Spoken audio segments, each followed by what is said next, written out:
Hello everybody, welcome to our 100th video. I thought it would be a good idea to kind of go over our YouTube channel, website, and org. So we're starting off with the YouTube channel. The YouTube channel is more of a way to introduce the Star Citizen community to our organization, Mockers. We have created quite a few videos. A lot of them are shorts with some of our escapades, but we have some long ones, some educational ones, a pretty good wide variety, I think. Now let's go to starcitizencrew.com. Our website itself is pretty basic. It has some information about the site, information about the game. It has some videos from our YouTube channel and has information about our org. The part I use the most, however, is our link section. Our links are broken up into 4 columns. Typically, the first column is deal with more of the Robert Space Industries itself, official pages and links, just handy things to get to.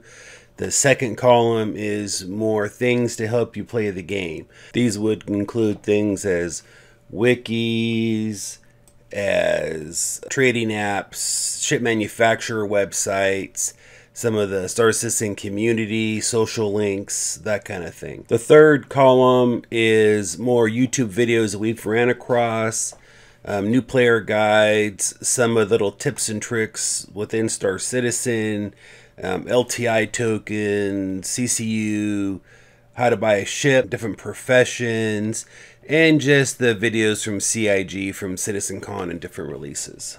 Okay, the last column is information about the Mockers, our org page, Spectrum pages, Discord links, different YouTube creators that we like and watch all the time, and some of the things at the bottom of the site just reemphasize who we are, who to contact, and that kind of thing. Okay, now it's time to talk about our org, Mockers.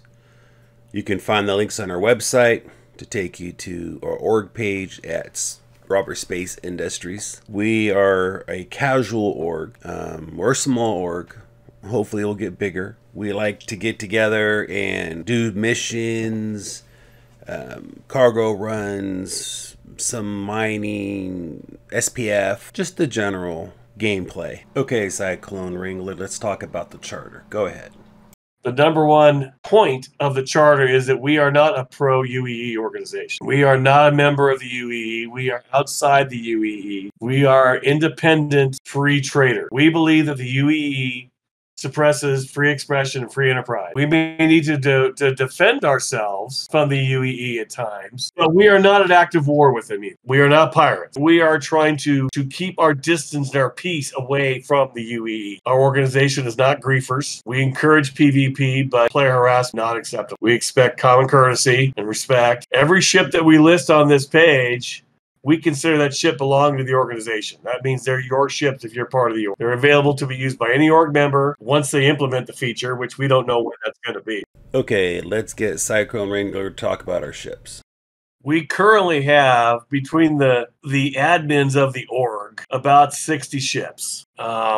Depending on how many are actually in inventory versus how many are in buyback. It's not probably not the most focused fleet at the moment, but it is capable of performing almost every function of the verse. Mining, of salvaging, bounty hunting, cargo hauling. You can do it all.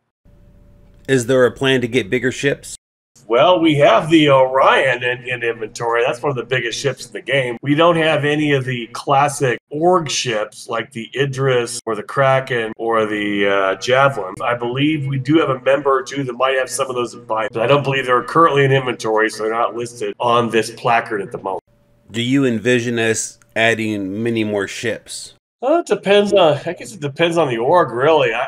I kind of like what we've got to kind of get the org up and running. I think we can, we don't want to be we want to stay out of the limelight, right? So we don't want a big neon sign, right? We want our inventory, our fleet to represent how we portray ourselves to the rest of the system. So in looking at this fleet, a lot of the ships are smaller. Is there a reason for that? Oh, a lot of them are just, those are LTI tokens. But again, you know, being that we anticipate being a smaller org, we want to make sure that we have plenty of small ship to facilitate being a small org. There are likely going to be many people in our organization who are new to the game and do not have large fleets already. So we want to make sure that if they're in our org, that they've got an opportunity to do the entry-level missions, and thus they will need an entry-level ship in order to be able to do those entry-level missions. Although some of those will eventually be upgraded to larger ships.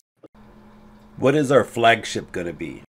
Right. We don't really know yet what our flagship is going to be. The Merchantman is definitely going to be there, and it has some of the same functionality as the privateer. So I figured, well, we know we're going to have the Merchantman. We don't know if it's going to be a privateer or it's a regular Kraken, or if we're going to go with an Idris or what have you. Thank you, Cyclone. Okay, everybody. I hope you've enjoyed our 100th episode, 100th video for our YouTube channel. Please leave comments, suggestions on what type of video you guys like to see in the future. I want to thank you for watching our videos, and a very special thank you for those who have subscribed. Have a great day, everybody.